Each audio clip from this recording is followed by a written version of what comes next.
All right, guys, so this is going to be the installation of the HPR harnesses. I'm going to go over the Gen 3, Gen 4, Gen 5. I'm going to go over the plugs, the layouts, what we do for the Gen 5 as far as some of the transmissions, as well as I'm going to go over the mass airflow sensors specifically on the Gen 4s because they are set up for the LS3 style cartridge, but we can use them for the 07, 08 truck round cartridge. We can use them for the older LS, like the LS1, well, not LS, but we can sell them for the LS1 with the divorce IAT. We can set them up for the older Vortec trucks, you know, like the 3rd gen stuff. So I will go over that and show you how to repin those, and also the pedal using truck or car pedal, which pins we got to flip around on those. So we'll start with the drive-by cable. I'm going to be doing all the demonstrations on the drive-by cable because that's what I have sitting here right now. But pretty much you're going to run your harness wherever you want it. I run through the cab. There's a grommet for the cab. This is, it says in the instructions you use a 2-inch hole saw. I use an 1 7/8. It just gets a little bit tighter on the seal. It is a little bit harder getting the plugs through there, but it is doable. So once you have your harness through the firewall and you're getting ready to set it on your engine, the first thing I do is I'll come to the engine plugs here and I will find the throttle body, whether it's the drive-by-wire or the drive-by cable. I will find the plugs that go to the throttle body. So this one, it's right here in this loom, the long loom. So once I get this on here, we'll go through all these, but the way I know is this plug right here, this 4-pin, kind of an oval shape, blue O-ring. This is your IAC plug. So I will start with this plug. I know that goes to the throttle body. As you can see on the engine, it is on the driver's side of the engine. So once I come through the firewall, have this laid out wherever I'm gonna have it, I just start with putting the harness on top of the engine. So once we have the harness on top of the engine, then we can start, you know, separating and make sure we got the sides that go to the side. So you can see where it splits off and where it splits off. This harness here for the injectors goes to the passenger side. This side over here goes to the driver's side. So I'll just kind of set that over there. This one over here. This, you can tell it's the 4L60 plug. Got your VSS sensor. That's just going to drop straight down.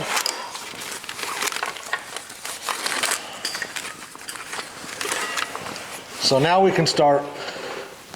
We'll start with the passenger side since I'm already over here.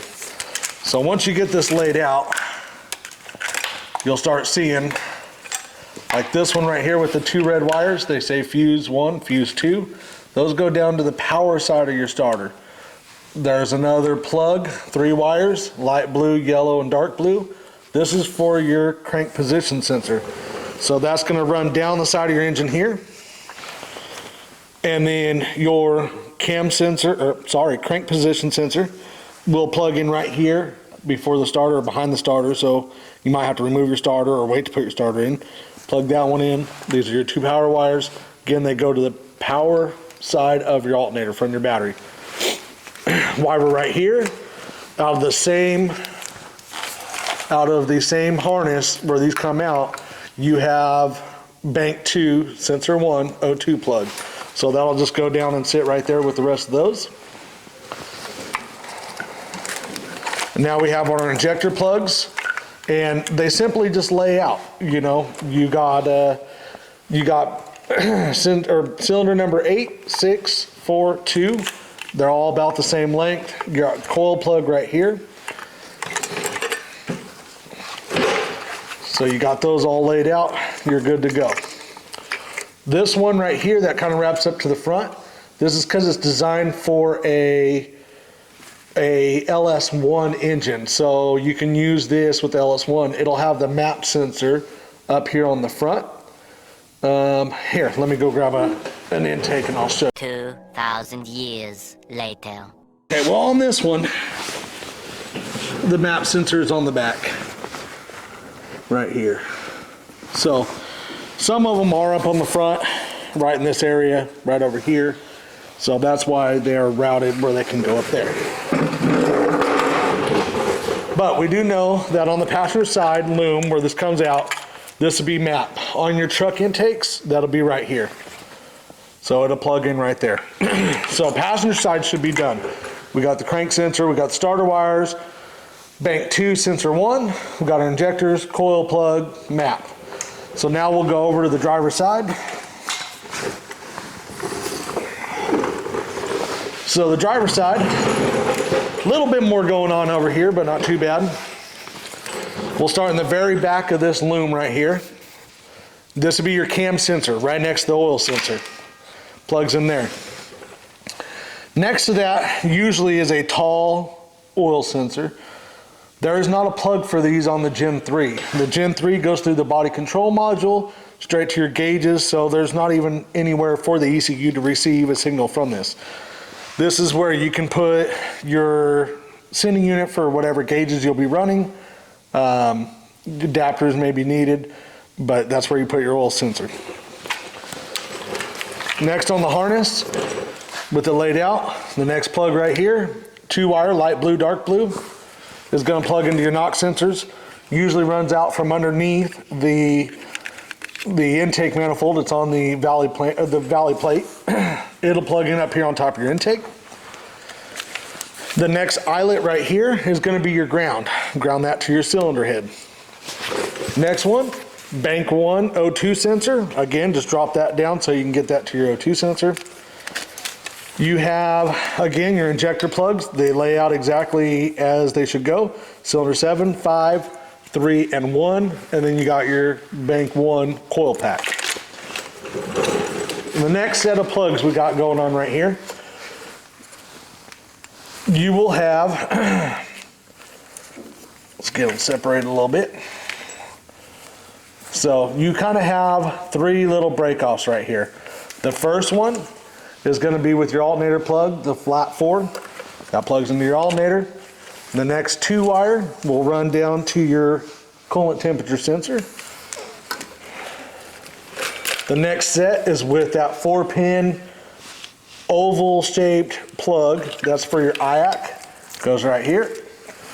And then you got your TPS sensor, which is the 3 triangle plug. Plugs in right under that. The next 2 plugs will be the longer plugs, kind of designed for, like I said, LS1, which is originally going to be right here.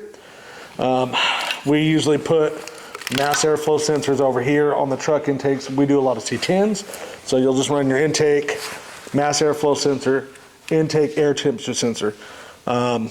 If you have any questions on this, I'll go over this later in the video, and I will explain how to wire this to your existing plug so you can have a 5-pin. There are adapters on Amazon. There's several ways to go about that. So that's all that needs to be plugged in other than your ECU to get a Gen 3 harness working. I know looking at the pictures in the instructions, they get a little confusing sometimes with them laid out. So it's easiest just to set it on top of the engine. And like I tell you guys all the time, they go right where they need to go. They're about the same length, or the right length to go to where they need to go, as long as you have it set on the engine to begin with. Real quick, I'll go over the Gen 4. It's going to be real similar, except for the knock sensors are going to be down at the side. Gen 4 does have an oil pressure sensor, but let's go over that real quick. I'll throw one of those up there.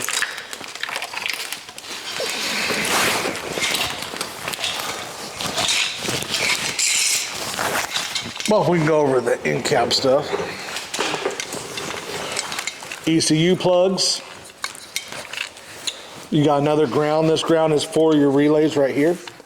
And then you got your OBD2 port.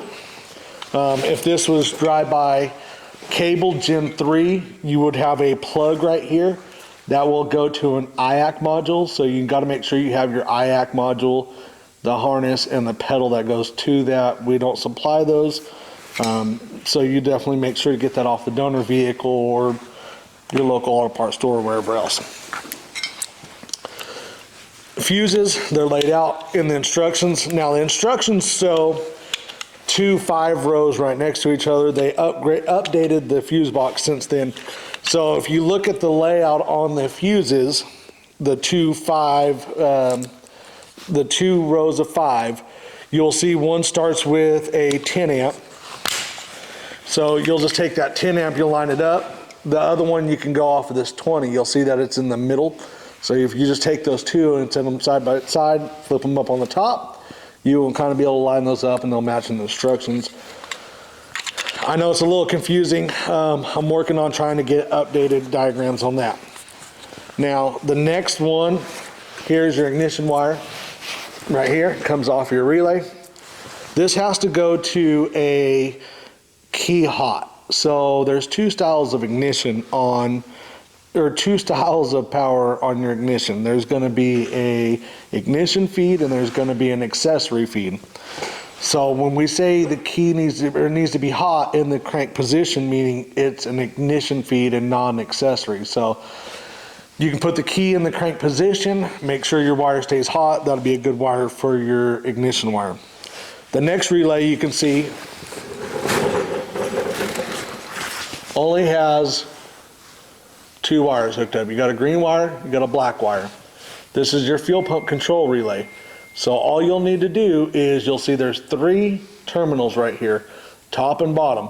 Pin 30 goes to your battery, fused. Make sure your fuse corresponds with the size fuel pump you have. Pin 87 will run to your fuel pump. So pin 30, pin 87. The middle terminal will not be used. Under dash wiring, those break them down under the under dash portion of the instructions. So if you have any questions on that, just leave it in the comments. I can answer them as soon as I see them.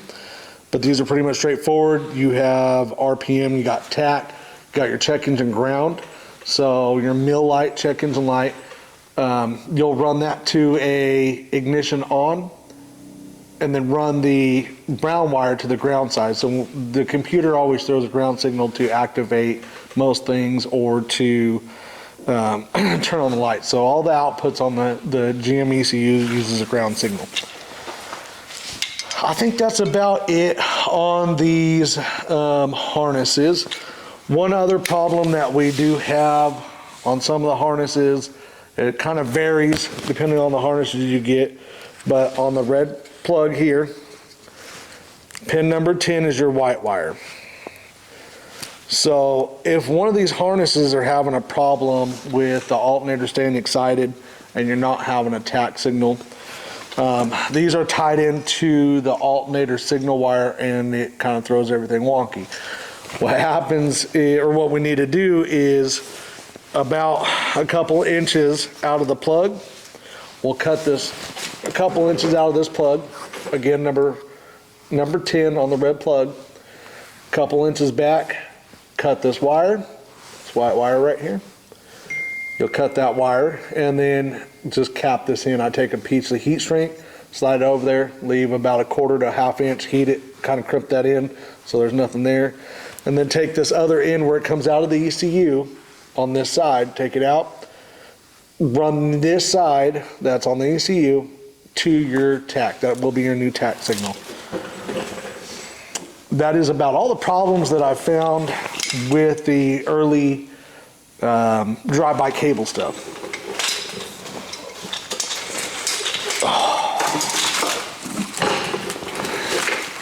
This is a Gen 4. This is a T56 harness, but still the same thing, under dash stuff. We got 2 relays here, and it's set up exactly the same. So you'll do the same thing with your fuel pump relay, your same ignition wire. Again, same under dash harness. We got OBD2 port, and then this long plug here, this goes directly to your pedal. This is gonna be the same layout. Only thing I need to put it on the engine. But you'll have the same layout. You'll have a long side, you'll have a short side, and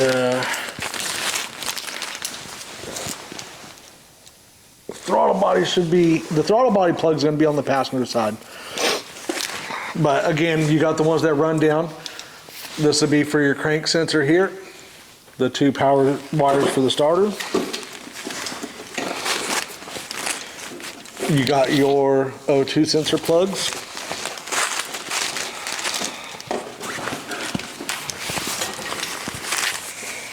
But you'll lay it on the engine the same exact way. What I do is I go through the harness. I find my throttle body plug on the Gen 4. That'd be your throttle body plug.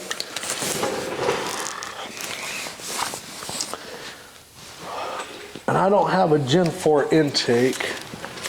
I do. So this is your Gen 4 intake. Map sensor is closer to the front on the top on this one. Throttle body plug will be on the passenger side. So that's how we'll start the harness.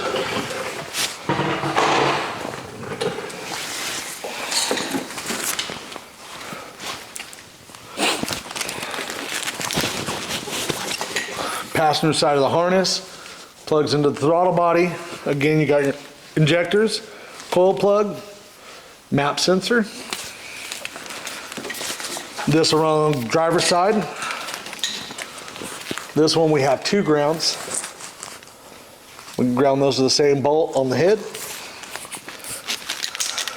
And again, you'll run this along. You have cam sensor plug on the same lead because it plugs into the front on the engine with your IAT, not IAT, engine coolant temp sensor. Next you'll have your alternator plug and your mass airflow plug. And then when this is laying on the engine,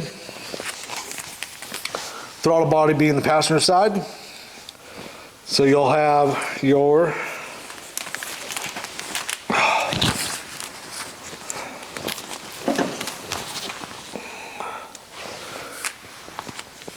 cam plug or crank plug, your knock sensor, and your fuse 1 and fuse 2 main power that run to the starter, just like the Gen 3, will run down the passenger side, and that's where you got your knock sensor. Knock sensor on the opposite side will come off of the harness with the bank 2, or bank 1, I'm sorry, bank 1, O2, bank 1 knock sensor. And again, that's it to make these run. Like I said, they're real easy once you lay them down, and a good starting point is the plugs on your throttle body. That's the way I've always done it, and it just really helps.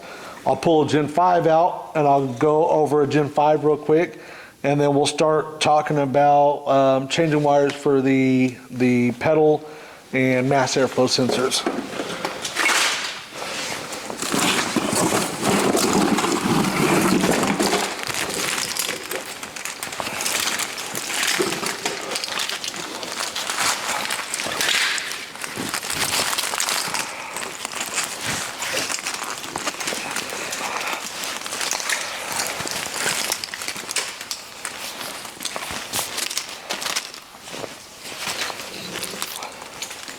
All right, Gen 5 is going to be pretty much the same thing as the Gen 4. It's going to be a whole lot easier because you don't have injector plugs and stuff like that to worry about. You just have the 2 main bulkhead plugins, and that'll be it. So again, lay it on there and go down. You can get to your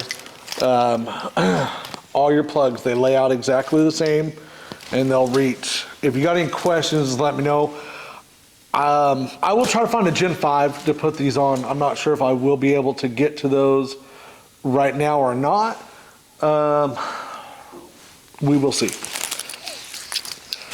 So, same way, lay it out with the throttle body, and these bulkheads, they'll plug in the same. You got 1 ground on this harness, 2 grounds on this harness. Now we'll start going into some of the rewiring things. So if you look at this harness, the main bulkhead plug that plugs into the fuel rail, pressure sensor, and your injector harness, if you look, there is a wire, and depending on how you ordered it, is going to be a 3-wire fuel rail pressure sensor or a 4-wire.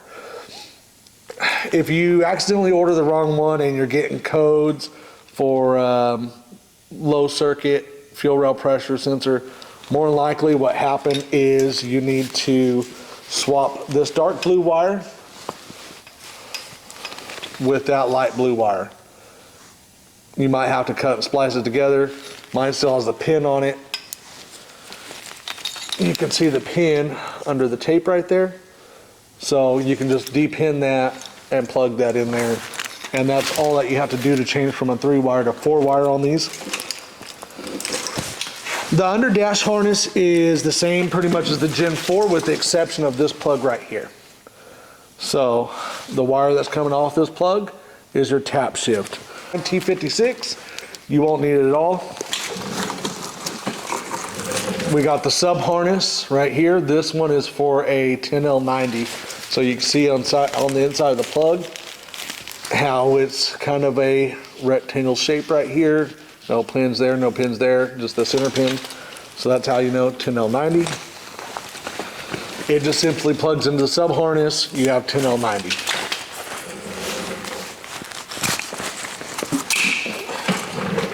The other harness will be an 8L90. You can see it looks a little bit different. It has more of a round plug, more pins all the way across it. Same thing, plug it into the sub harness, and then that's your TCM. So that pretty much takes care of the harnesses and the way to lay them out, or how I lay them out. Real easy that way. Everything pretty much goes exactly where it needs to be. So now we'll go over to some of the things that we can change if we're having problems and take care of that. So I might repeat myself a couple times here. I just want to make sure I go over everything.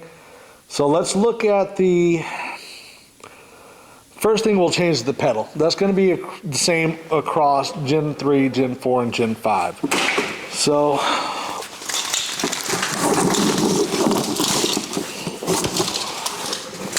I will put a diagram up in the video so we can see the layout and how to hold this and find the pins a little bit easier. But if you look real close, you can see it has an A right there and F right there.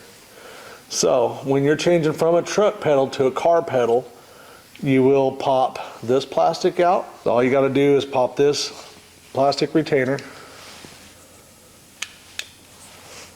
Just like that, just pops right out. This bottom retainer, same thing. Oh, it's being a little ornery. Pop it down.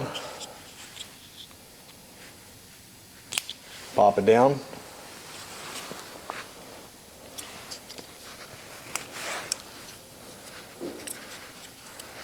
Slide that out of your way.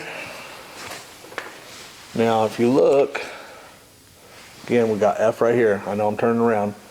But if you look right here, there's a little plastic tab. You can reach just underneath that plastic tab and push it up. It's not as easy as it looks in front of a camera. Push that tab up, slide the pin out of F, slide the pin out of D,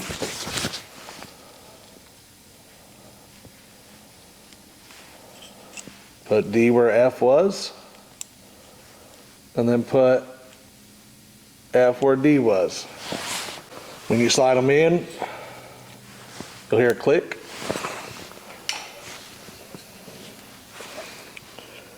And then this plastic retainer. So if you see the cutouts, see the cutouts here, no cutouts here. The cutouts will go on the top side where those pins were at, like that. Here it snapped in, perfect, done.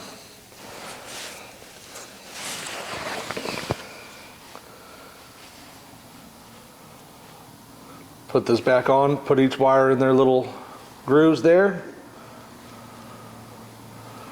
Slide that right back in place, lock it in, and we're done. So that takes care of your car to truck pedal. All right, guys, so we covered the Gen 3, Gen 4, and Gen 5.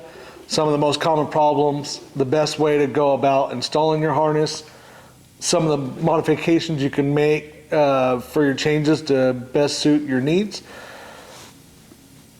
If y'all have any suggestions or anything you may have found yourself on these harnesses, some of these problems I found from some of you guys, notifying me and let me know what the problems were. So if you could, leave a comment down below and we'll make a video or we'll answer the comment. We'll do something to take care of those issues. But I hope I helped some of you at least and made your adventure to installing a standalone harness a lot easier. So if I helped you and you like what I had to say, please hit that subscribe button, hit the notification bell, give me a like, some comments, pass it on to your friends. And again, anything you guys want to see, whether it's harnesses or LS engines or blowers or Hellcat, I got some Hellcat stuff back here. Just let me know what you want to see and I'll do my best to make a video on it. And again, we'll be doing some videos on the C10 stuff when we get around to it, making some custom front end stuff and rack and pinion, some air ride. Got some pretty cool stuff coming up. So I hope you guys stick around to see that, and see you next time.